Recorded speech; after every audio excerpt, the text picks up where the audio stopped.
Nós vamos começar uma série de sermões baseado no Sermão do Monte. Vamos estar usando o material da nossa editora, intitulado A Vida no Reino, com base no texto de Mateus, capítulos 5, 6 e 7.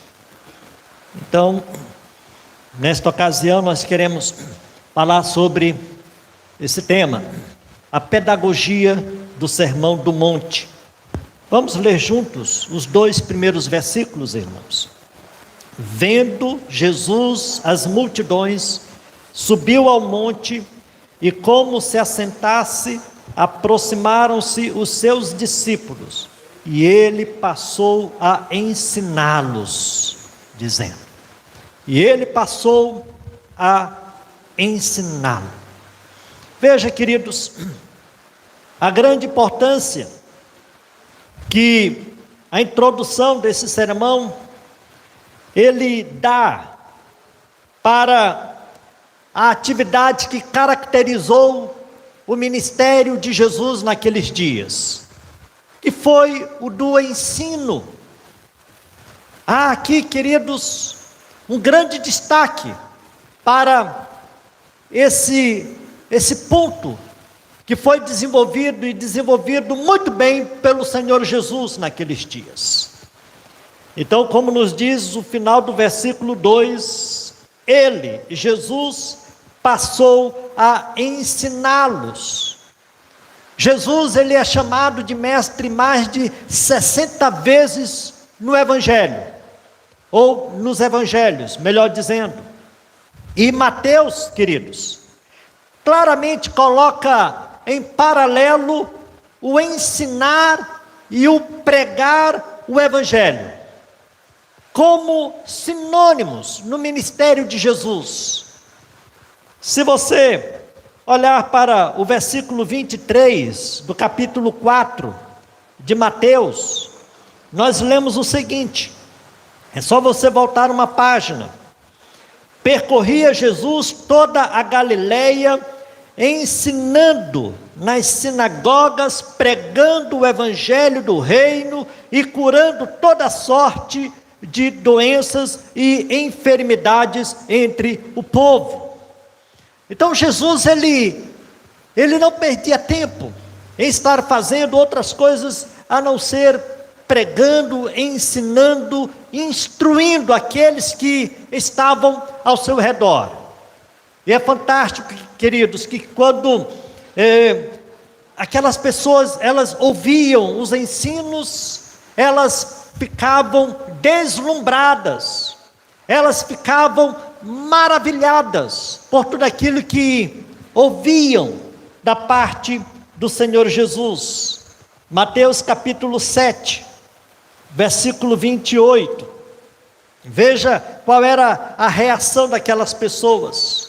Quando Jesus acabou de proferir estas palavras, estavam as multidões maravilhadas por sua doutrina. Jesus, de fato, ele chamava a atenção daqueles que estavam ao seu redor, por causa da sua sabedoria, queridos, por causa das afirmações que ele fazia a respeito de Deus, sobre as colocações que ele fazia sobre a salvação. Tudo isso impactava as pessoas naqueles dias. E Jesus, ele era um professor por excelência. Ele era um mestre, podemos dizer assim, porque ele se utilizava de ilustrações que tornavam seus ensinos mais concretos e memoráveis, queridos. Nós percebemos várias vezes Jesus se utilizando desse recurso didático, das ilustrações. Jesus também, ele fazia aplicações que penetravam fundo o coração dos ouvintes. Aquelas pessoas, de fato, eram impactadas a partir das aplicações que Jesus fazia de seus ensinos. Jesus também, ele se utilizava de uma linguagem simples para tratar de assuntos profundos. E nós temos que aprender muito a respeito dessa metodologia de Jesus, para que as pessoas possam compreender cada vez mais a mensagem do Evangelho. Jesus também, ele era muito direto e objetivo em suas conclusões. Daí as multidões ficarem assim, maravilhadas por tudo aquilo que ouviam. O fato de o ministério de Jesus ser pautado pelo ensino, significa, queridos, que a fé cristã, ela é explicável. A fé cristã, ela é compreensível. Sabemos muito bem que amar a Deus e ao próximo realmente são os principais mandamentos. Mas o cristianismo é mais que um sentimento íntimo em relação a Deus, ou uma atitude beneficente para com o próximo. Sabemos que o cristianismo, ele é doutrina bíblica. Quando nós nos voltamos para a palavra de Deus, para a doutrina bíblica, ela nos ensina quem é esse Deus que nós adoramos, que nós cultuamos. É necessário, queridos, que nós conheçamos cada vez mais este Deus. Então o cristianismo é isso, o cristianismo nos ensina a conhecer mais e mais a este Deus, a conhecer aquilo que Ele fez por nós, através do sacrifício do seu Filho na cruz do Calvário.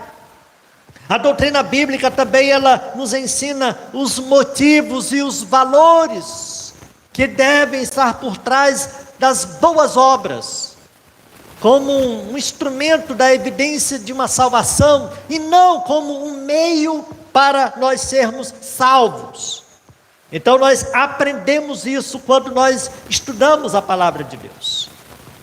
A doutrina bíblica, queridos, ela nos ensina a reconhecer Jesus como o ungido de Deus, como aquele que de fato revelou o verdadeiro Deus, o verdadeiro Pai. Daí, nós temos a necessidade de cada vez mais buscar este Jesus e conhecer aquilo que foi registrado nas Sagradas Escrituras, irmãos. Então, por isso que eu quero chamar a atenção dos queridos para essa pedagogia que nós encontramos no Sermão do Monte. Em primeiro lugar, queridos, a verdade do reino. Quando Jesus, ele se assentou, era uma atitude característica dos rabinos da época. Muitos se aproximaram dele, porque eles sabiam que aquela atitude já estava dando um sinal de que algo importante seria comunicado.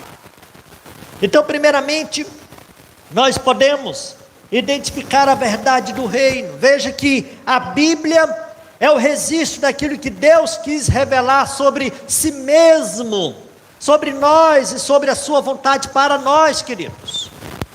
É a carta de Deus para nós, é a revelação suprema de Deus para as nossas vidas. Então, primeiramente, esse sermão nos chama a atenção nesse particular, para que nós possamos conhecer a verdade de Deus, principalmente nos dias nos quais nós vivemos, onde somos bombardeados por tantas filosofias, por tantas ideologias. Então nós precisamos conhecer mais a respeito deste Deus, a respeito de nós mesmos, e nós só conseguiremos esse conhecimento quando nos voltarmos para a palavra de Deus. Sem conhecimento dessa revelação, não há fé verdadeira, de maneira nenhuma. Sem esse conhecimento da palavra de Deus, nós estaremos percebendo apenas algumas crendices bem intencionadas, poderemos estar identificando algumas superstições por parte de determinadas pessoas, que por causa da ignorância da verdade de Deus, vivem escravizadas por essas coisas. Então nós precisamos conhecer cada vez mais a verdade do reino de Deus. Calvino, o grande reformador, ele afirmou que não existe fé onde não haja conhecimento de Deus. Quando não há conhecimento da sua vontade para nós e da sua benevolência para conosco, fundamentado sobre a veracidade da promessa graciosa feita na pessoa do Senhor Jesus Cristo. Se nós não tivermos este conhecimento, não haverá fé genuína. Portanto, queridos, nós precisamos conhecer mais e mais este Deus. Precisamos estudar mais a revelação de Deus. Nós sabemos que uma das características mais marcantes da pós-modernidade é a rejeição do conceito de verdade em favor do relativismo. Cada um tem a sua própria verdade, e o único erro é dizer que alguém está errado. Esse é o grande fato que tem marcado o nosso dia a dia. As verdades absolutas da palavra de Deus, elas têm sido jogadas na lata do lixo. Não há mais verdade absoluta na pós-modernidade. Vivemos um relativismo. Aquilo que é certo para mim, talvez não seja para você. E por isso, nós temos esse grande desafio, queridos, de conhecer a verdade do reino, de conhecer o caminho correto. Sabe por quê? Porque aqui no sermão de Jesus, ele nos traz um alerta. A gente vai perceber ao longo do estudo desse texto, que ele fala de uma estrada que dá para a perdição, e uma outra estrada que leva para a salvação. Há só dois caminhos. Jesus, ele vai deixar muito claro isso para nós. Ou nós estamos trilhando o caminho para a salvação, ou então para a perdição. Jesus também, ele fala que há árvores boas e árvores más. Essas árvores más, elas serão cortadas e lançadas no fogo, queridos. Jesus também, ele vai falar do caminho largo e do caminho estreito. Veja que só há duas situações. Jesus, ele não coloca muitas opções, a não ser duas. E é interessante que Jesus também, ele vai falar daqueles que se acham os profetas da verdade. Então esses estão caindo no terrível engano, e esses também serão condenados por anunciarem, por pregarem coisas que não dizem respeito à palavra de Deus. Então, irmãos, nós precisamos urgentemente conhecer cada vez mais a verdade de Deus. Nós precisamos conhecer cada vez mais a sua revelação para nós, para que a nossa fé, ela seja consistente, para que a nossa fé, ela seja sólida, para que nós não venhamos a ser levados por todos os ventos que têm soprado no nosso dia a dia. Então, quando nós conhecemos a verdade do reino, queridos, nós passamos a nos conduzir de uma forma diferente. Em segundo lugar, irmãos, o que nós aprendemos é que há a autoridade do mestre. Então, falando da autoridade do mestre, Jesus foi o mestre por excelência, sem dúvida alguma. Sua autoridade era percebida na comparação. Ele não ensinava como os escribas. É interessante essa colocação que nós encontramos nas Escrituras. Mateus capítulo 7, versículos 28 e 29. Vamos ver esses 2 versículos.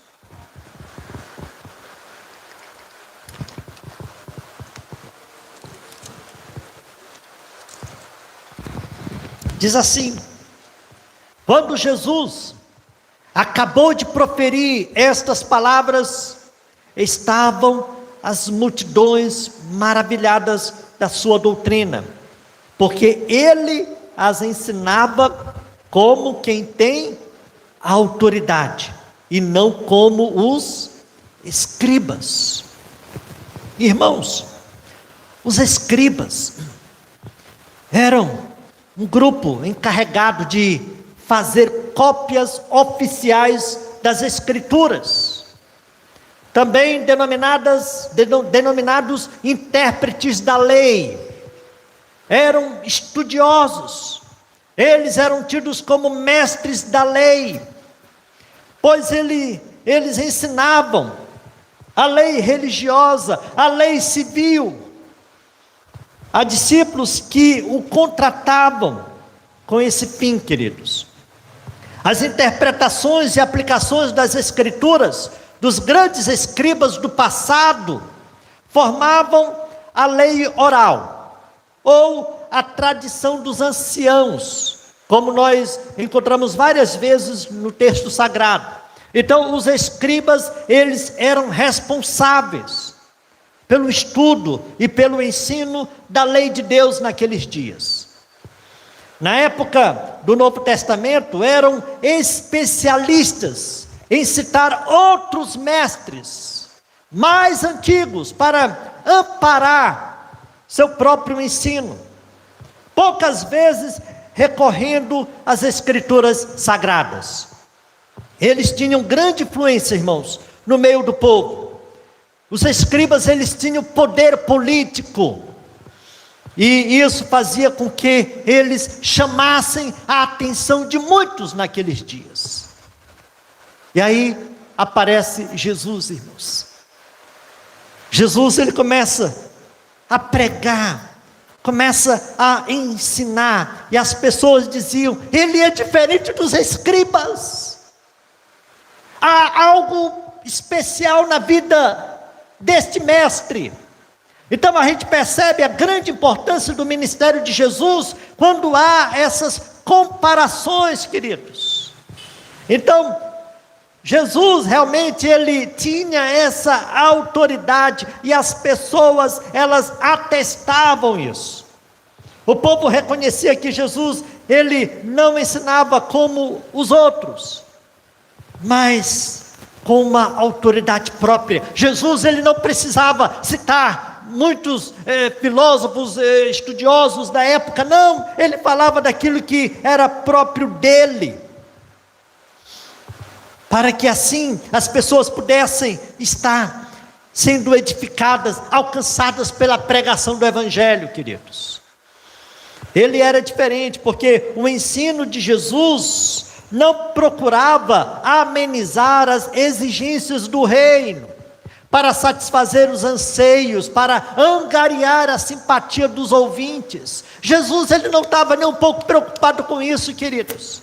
Muitas vezes a gente pega mais leve para ver se a gente conquista mais pessoas, mas Jesus, ele não se utilizava desse artifício, irmãos. Ele era direto, ele era muito contundente nas suas colocações. Jesus não se fundamentava nas tradições e ensinos de outros mestres para fazer a interpretação da lei. Jesus, nesse texto sagrado, ele faz a própria interpretação, e a interpretação correta da lei que tivera sido entregue a Moisés no passado, irmãos. E o interessante era que Jesus, ele não se contentava com simples atos externos de conformidade aparente com a lei.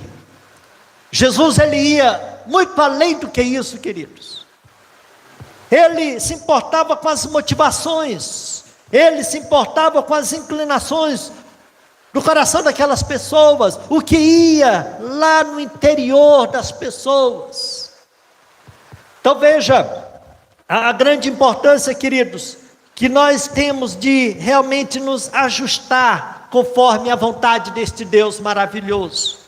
Porque Jesus, Ele quer que de fato possamos ter uma boa conduta no nosso dia a dia, mas acima de tudo, queridos, que os nossos corações estejam afinados com a vontade de Deus. Daí, queridos, este mestre ter essa autoridade diante das pessoas. As pessoas, elas de fato ficavam impactadas, irmãos, quando Jesus, ele ensinava naqueles dias. E um terceiro ponto que eu quero destacar, irmãos, é da postura dos ouvintes. Jesus, quando ele inicia o seu sermão, dirige-se principalmente aos seus discípulos, com a grande multidão como plateia privilegiada. A gente percebe que os seus discípulos estavam ali com ele, e a multidão se voltou para ouvir Jesus. E aí Jesus, ele proclama o estilo de vida, esperando que aqueles que já pertenciam ao reino dos céus, aqueles que realmente já faziam parte da sua aliança, esses pudessem estar demonstrando ou experimentando uma nova vida naqueles dias. A gente não encontra aqui nenhum momento onde Jesus ele busca, ele vai atrás daqueles que não tinham comunhão com ele. Jesus, ele estava agora interessado em instruir aquelas pessoas como elas deveriam se comportar no dia a dia. Então, quando a gente estuda o Sermão do Monte, a gente percebe que a intenção de Jesus era fazer com que aqueles discípulos que já tinham sido alcançados, que já tinham sido transformados, pudessem ter uma postura que glorificasse a Deus. Esse é o intento do ensino de Jesus. Muitos procuram meios de amenizar um pouco esse discurso de Jesus. Afinal, se esse for o padrão de julgamento divino, irmãos, ninguém seria absorvido. Assim como a lei mosaica, as exigências do reino dos céus põem diante de nós a perfeição exigida da santidade de Deus, irmãos. Para nós vivermos segundo esse padrão. Por isso mesmo, conduzem nosso olhar para a graça provinda da cruz de Cristo, irmãos. Quando a gente percebe a profundidade daquilo que Jesus passa para os seus discípulos, a gente logo chega à conclusão de que estamos distante dessa realidade, e que nós precisamos olhar para Jesus, nós precisamos nos voltar para a cruz de Cristo, nós precisamos estar nos agarrando com a graça de Deus, para vivermos o estilo, o padrão colocado por Jesus Cristo. Nós por nós mesmos não conseguiremos viver segundo aquilo que Jesus, ele ensina para cada um de nós. Por isso nós devemos estar nos fortalecendo em Deus, devemos estar buscando nos refugiar em Deus, na sua graça, para que nós possamos viver de uma forma diferente, queridos. Eu penso que o grande desafio que nós temos hoje em dia é de sermos de fato um referencial na nossa sociedade, é de termos uma postura que venha a glorificar a Deus. Mas como nós falamos há pouco, nós não conseguiremos através dos nossos próprios esforços, irmãos. Nós não viveremos esse estilo de vida colocado por Jesus através das nossas próprias forças. A não ser, queridos, através da graça de Deus. Eu e você precisamos da graça de Deus, irmãos, para nós sermos luz deste mundo, para sermos sal desta terra. Nós muitas vezes temos nos misturado com aqueles que não têm intimidade, não têm compromisso com Deus. No período como esse que nós estamos vivendo, um período junino, de muitas festas juninas, nós como cristãos, nós que seguimos a Deus, nós que temos colocado a nossa fé em Jesus, devemos ter uma postura coerente diante dessas festas juninas que estão acontecendo no nosso dia a dia. Nós não podemos participar dessas festas religiosas, exatamente porque nós temos uma aliança com Deus, nós temos um compromisso com Deus. Nós precisamos ter uma nova postura, como ouvintes e como pessoas que foram transformadas, que foram modificadas, que experimentaram uma conversão, para que as pessoas realmente possam perceber que nós levamos Deus a sério. Irmãos, é no dia a dia que nós estaremos mostrando o nosso compromisso com Deus. Então, nós aprendemos também que deve haver uma postura daqueles que ouvem a pregação do Evangelho. Nós, queridos, devemos ter um outro pensamento, como nos diz o apóstolo Paulo, escrevendo aos Romanos no capítulo 12, versículo 2. E não vos conformeis com este século, mas transformai-vos pela renovação da vossa mente, para que experimenteis qual seja a boa, agradável e perfeita vontade de Deus. Nós não podemos tomar a forma deste mundo, nós não podemos estar nos misturando com aqueles que realmente não têm Deus como Senhor de suas vidas. Ah, pastor, então quer dizer que nós estaremos nos isolando dessas pessoas? Não, nós estaremos perto dela, para nós testemunharmos a respeito de Jesus. Nós estaremos perto delas, para que elas possam ser alcançadas pela graça de Deus, através do nosso testemunho. Eu e você somos chamados para termos uma nova postura no dia a dia. Então, é isso que nós aprendemos quando nós estudamos sobre o Sermão do Monte. Jesus, ele bateu forte na vida daqueles discípulos, para que eles pudessem ter uma conduta coerente com aquilo que eles professavam. Então, é essa a pedagogia do sermão, é isso que nós aprendemos, é isso que Jesus, ele passa para mim e para você, para que possamos, irmãos, viver segundo o padrão do reino de Deus. É claro, somos limitados, somos pecadores, é por isso que Jesus, ele anunciava: arrependei-vos, porque é chegado o reino dos céus, arrependei-vos. Essa foi também a tônica do profeta João Batista, quando ele anunciou a vinda de Jesus, para que o povo estivesse se arrependendo. E eu penso que esta palavra, ela é muito atual também nos nossos dias, queridos. Devemos estar nos arrependendo, porque é chegado o reino dos céus. Jesus estava inaugurando o reino naqueles dias. Aqueles dias foram tidos e são tidos como a inauguração dos últimos tempos. Jesus, ele fez aquilo que era necessário para que eu e você pudéssemos ter a salvação. E ele disse para os seus discípulos que estaria voltando para o Pai, e ele estará vindo a segunda vez. Então, queridos, nós devemos estar nos preparando para a segunda vinda do Senhor Jesus. Nós devemos estar vivendo segundo o padrão estabelecido por Deus. Nós realmente devemos ser um referencial na sociedade na qual nós estamos vivendo.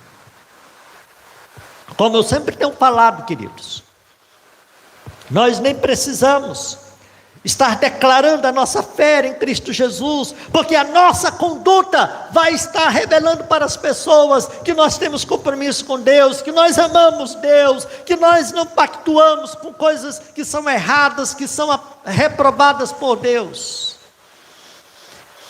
Então, é isso que Deus espera de mim e de você, irmãos. Devemos ter essa conduta diferenciada no dia a dia. E eu quero caminhar para a conclusão, irmãos, dizendo que no Sermão do Monte temos o coração do ensinamento de Jesus sobre o estilo de vida que caracteriza seus discípulos. Nós vamos aprender isso. Nós vamos aprender qual é o perfil daqueles que seguem a Cristo, daqueles que têm Cristo em seus corações. No sermão nós percebemos como é elevado o padrão ético do reino de Cristo, irmãos. E somos impelidos simultaneamente à busca da santidade e à dependência da graça do Senhor, irmãos. Nós somos impulsionados a isso, a nos voltar cada vez mais para o Senhor, a termos essa intimidade com o Senhor no nosso dia a dia. E antes da gente terminar, queridos, eu quero fazer aqui algumas aplicações, algumas perguntas, para que possamos estar respondendo para nós mesmos. Você tem sido um bom modelo de discípulo para a multidão ao seu redor? Eu gostaria que você parasse e pensasse sobre isso. Esse é o compromisso que cada um tem diante das pessoas. Você tem sido um bom exemplo, um bom modelo de discípulo para aqueles que estão ao seu redor? Será que as pessoas possam olhar para você e querer imitar você? Responda para você mesmo. Uma outra indagação que eu faço: você tem sido coerente com os princípios que afirma abraçar? Será que há uma harmonia entre aquilo que nós falamos e fazemos? Será que há uma combinação dessas duas coisas? Responda para você, se de fato há essa coerência.